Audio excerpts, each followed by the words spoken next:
नमस्कार दोस्तों। आप देख रहे हैं प्लस वन यूट्यूब चैनल, जहां हम अंक सूत्र डिकोड योर डेस्टिनी के जरिए आपके जीवन के अंकों और उनके रहस्यों को समझते हैं। आज का टॉपिक है बहुत ही खास। 2026 में जन्म लेने वाली हर बेबी गर्ल के जन्म से जुड़ा एक दिव्य रहस्य। जी हाँ, आपने बिल्कुल सही सुना। जो भी बेबी गर्ल 2026 में जन्म लेगी, वो अपने साथ लेकर आ रही है दो शक्तिशाली सोल नंबर्स, नंबर 5 और नंबर 6। ये दोनों अंक मिलकर देते हैं बैलेंस, ब्यूटी और ब्लेसिंग्स।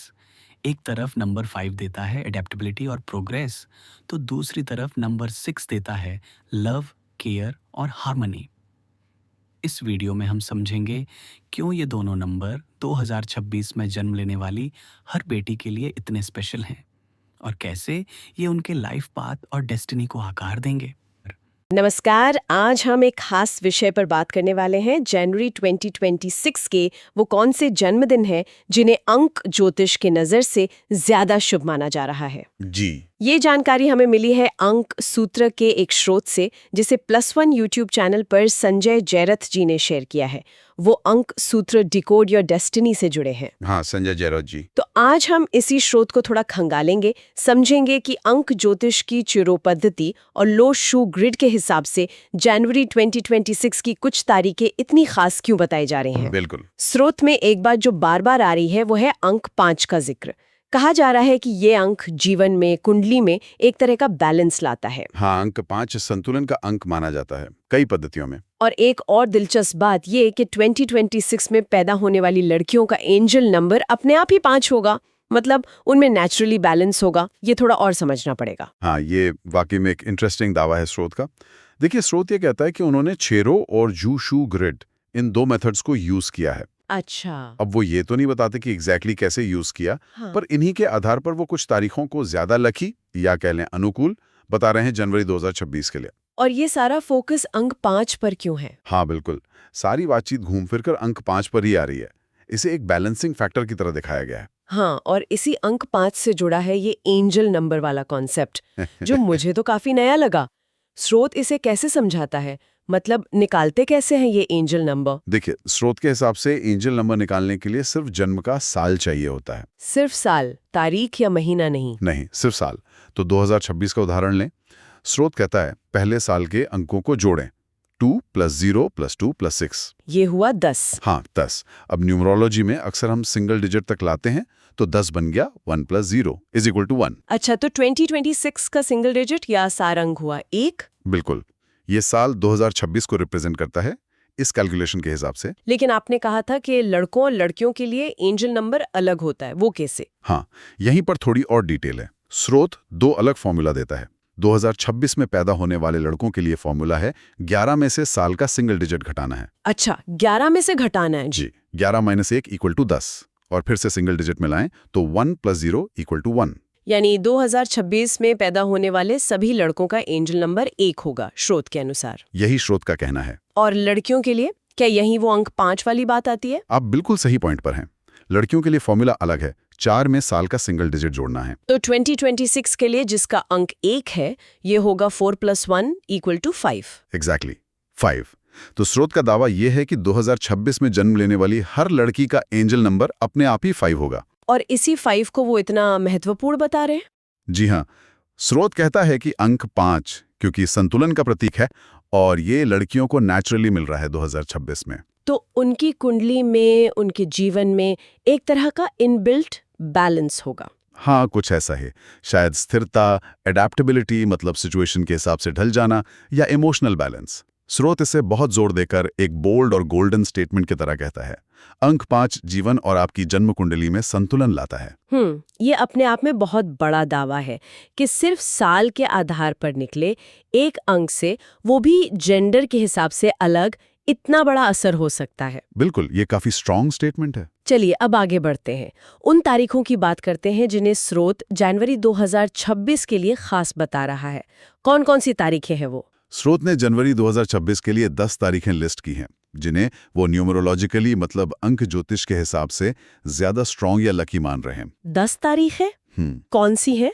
ये हैं 3, 5, 7, 12, 14, 15, 16, 21, 23 और 25 जनवरी। ओके, 03, 05, 07, 12, 14, 15, 16, 21, 23 और 25। जी, स्रोत का कहना है कि इन तारीखों पर पैदा होने वाले बच्चों के न्यूमरोलॉजिकल कॉम्बिनेशन, मतलब अंकों का जो मेल बनता है, वो खास तौर पर शक्तिशाली हो सकता है। हालांकि वो कॉम्बिनेशन क्या है, ये डिटेल में नहीं बताया गया है।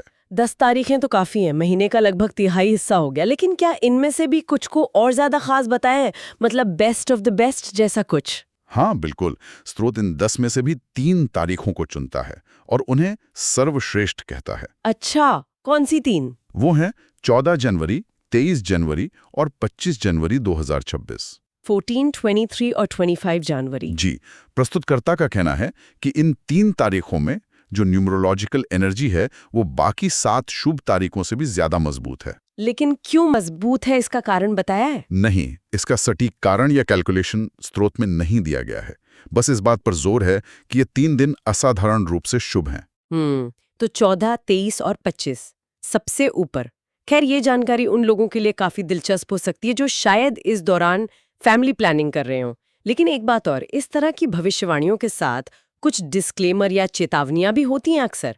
क्या स्रोत ने ऐसा कुछ कहा है? हाँ, और ये बहुत जरूरी पॉइंट है जिसे स्रोत ने क्लियर किया है। प्रस्तुतकर्ता संजय जैरथ साफ कहते हैं कि अंक ज्योतिष गाइड कर सकता है, लेकिन आखिरी फैसला हमेशा ऊपर वाले का होता है। अच्छा। उनका एक कोट है, जन्म के दिन का निर्णय सिर्फ भगवान के हाथ में होता है। वो इस पर भी जोर देते हैं कि हर जन्म लेने वाला दिन शुभ है और हर बच्चा अपनी किस्मत लेकर आता है। तो फिर इन खास तारीखों को बताने का मतलब क्या हुआ, अगर सब दिन शुभ है और फैसला भगवान का है? स्रोत इसे ऐसे समझाता है कि इन खास तारीखों को आप एक तरह का एक्स्ट्रा आशीर्वाद समझ सकते हैं। जैसे कोई बोनस ब्लेसिंग? हाँ, बिल्कुल वैसा ही। जैसे नॉर्मल अच्छी सिचुएशन के ऊपर एक और पॉजिटिव लेयर। ये कोई गारंटी नहीं है, बस एक संभावना है कि हालात ज्यादा अनुकूल हो सकते हैं। ये नजरिया एक तरह से मतलब अंक ज्योतिष की लिमिट्स को भी मानता है। सही कहा। ये उसे सब कुछ मानने से रोकता है और एक बैलेंस देता है। इसी बैलेंस की बात से एक और जरूरी चीज याद आती है जिसका जिक्र है श्रोत में कर्म का सिद्धांत। अंक ज्योतिष और कर्म, इनके बीच क्या रिश्ता बताया गया है? ये बहुत ही इंटरेस्टिंग हिस्सा है। श्रोत अंक ज्योतिष को एक सिद्ध विज्ञान मतलब प्रूवन साइंस कहता है। प्रूवन साइंस, ये तो काफी बड़ा शब्द है। हाँ, वजनदार शब्द है, लेकिन साथ ही श्रोत ये भी साफ करता है कि अंक ज्योतिष का रोल गाइड करने का है, रास्ता दिखाने का। प्रस्तुतकर्ता कहते हैं नंबर्स रास्ता दिखाते हैं। मतलब वो डायरेक्शन दे सकते हैं, रुझान, ताकत, कमजोरी, ऐसा कुछ? बिल्कुल, वो संभावित दिशाएं बता सकते हैं। लेकिन मंजिल? रास्ता दिख गया, पर मंजिल तक पहुंचना किस पर है? यहीं पर कर्म का रोल आता है। स्रोत जोर देकर कहता है मंजिल तक पहुंचाता है आपका कर्म। अच्छा। इसका सीधा सा मतलब है कि न्यूमेरोलॉजी आपको रोड मैप दे सकती है। शायद ये भी बता दे कि सड़क कहाँ खराब है, कहाँ मोड़ है, लेकिन उस पर चलना कैसे है, कितनी मेहनत से, किस नियत से, वो सब आपके कर्म पर है। यानी फाइनल आउटकम कर्म तय करेगा। जी, जीवन में असल में क्या मिलता है, क्या अनुभव होता है, वो कर्मों से ही बनता है, ऐसा स्रोत का मानना है। तो ये थोड़ा कंफ्यूजिंग नहीं लगता? एक तरफ सिद्ध विज्ञान जो कुछ बता रहा है, दूसरी तरफ कर्म जो सब तय कर रहा है। स्रोत इसे कंफ्यूजन की तरह नहीं, बल्कि एक साथ काम करने वाले सिस्टम की तरह देखता है। अच्छा, कैसे? जैसे अंक ज्योतिष से मिली जानकारी को आप एक टूल की तरह इस्तेमाल कर सकते हैं। अगर आपको अपनी ताकत या चुनौती पता है, तो आप अपने कर्म उस हिसाब से प्लान कर सकते हैं, है ना? हाँ, मतलब अगर पता हो कि लीडरशिप क्वालिटी है, तो उस पर मेहनत करें। बिल्कुल। या अगर किसी हेल्थ प्रॉब्लम का इशारा है, तो कर्म के तौर पर ज्यादा ध्यान रखें, परहेज करें। तो जानकारी कर्म को दिशा दे सकती है, उसे ज्यादा इफेक्टिव बना सकती है, लेकिन कर्म की जगह नहीं ले सकती। तो ये व्यक्ति की अपनी कोशिश, अपनी इच्छा शक्ति को भी इम्पोर्टेंस देता है। हाँ, ये व्याख्या इसे काफी प्रैक्टिकल बनाती है। जानकारी का इस्तेमाल कर्म सुधारने में। अच्छा, मान लीजिए किसी को और गहराई में जानना हो, जैसे जनवरी 2026 में पैदा होने वाले बच्चे का नेचर कैसा होगा, पढ़ाई या करियर में क्या संभावनाएं हैं, या नाम रखने के लिए कौन सा अक्षर या स्पेलिंग सही रहेगी अंक ज्योतिष के हिसाब से, क्या ऐसी पर्सनल गाइडेंस के लिए भी कुछ बताया है स्रोत में? हाँ, आखिर में ये बताया गया है कि अगर कोई और स्पेसिफिक जानकारी चाहता है, जैसे आपने कहा बच्चे का स्वभाव, पढ़ाई, करियर या नाम की स्पेलिंग वगैरह के बारे में, तो वो सीधे प्रस्तुतकर्ता संजय जैरत जी से कांटेक्ट कर सकते हैं। अच्छा, कॉन्टैक्ट डिटेल्स दी हैं। हाँ, उनकी ईमेल आईडी दी गई है इस स्रोत में, sanjayjairat@gmail.com। तो जिन्हें पर्सनल कंसल्टेशंस चाहिए, उनके लिए ये ऑप्शन है। ठीक है, ये जानना अच्छा है।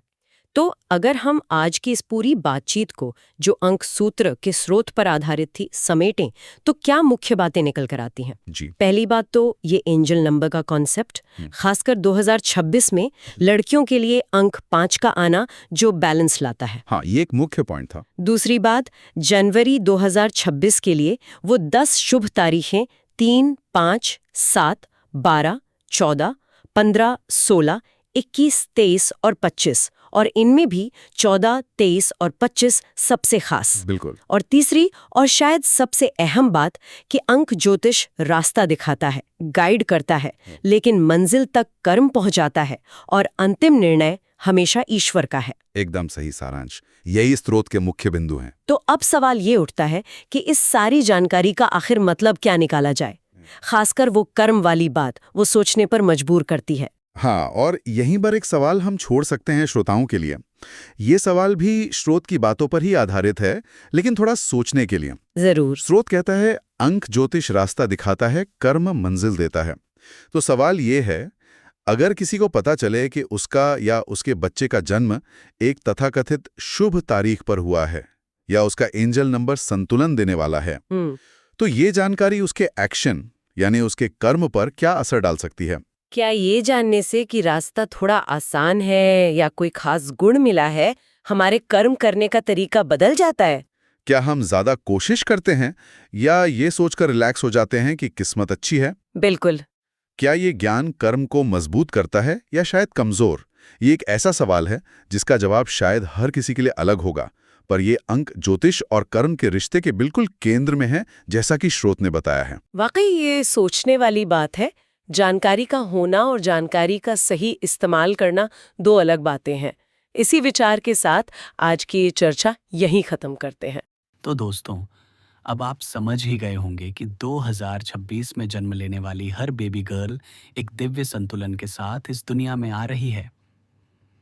नंबर 5 की डायनामिक एनर्जी और नंबर 6 की लविंग वाइब्रेशन के संग ये दोनों सोल नंबर्स मिलकर बना रहे हैं एक ऐसी नई पीढ़ी जो होगी इंटेलिजेंट भी, केयरिंग भी और स्पिरिचुअली बैलेंस्ड भी। न्यूमरोलॉजी हमें सिर्फ दिशा दिखाती है, लेकिन जिंदगी का रास्ता हमारे कर्म तय करते हैं। अंक मार्गदर्शक हैं, पर भाग्य हम खुद लिखते हैं। अगर आप अपने बच्चे के स्वभाव, शिक्षा, करियर या नाम की स्पेलिंग सुधार, नेम करेक्शन के बारे में अधिक जानना चाहते हैं तो मुझसे संपर्क कर सकते हैं। ईमेल आईडी नीचे डिस्क्रिप्शन में दी गई है। अगर आपको यह वीडियो पसंद आया हो तो लाइक करें, शेयर करें और चैनल +1 को सब्सक्राइब करना न भूलें। मिलते हैं अगले वीडियो में एक नए अंक और नए रहस्य के साथ।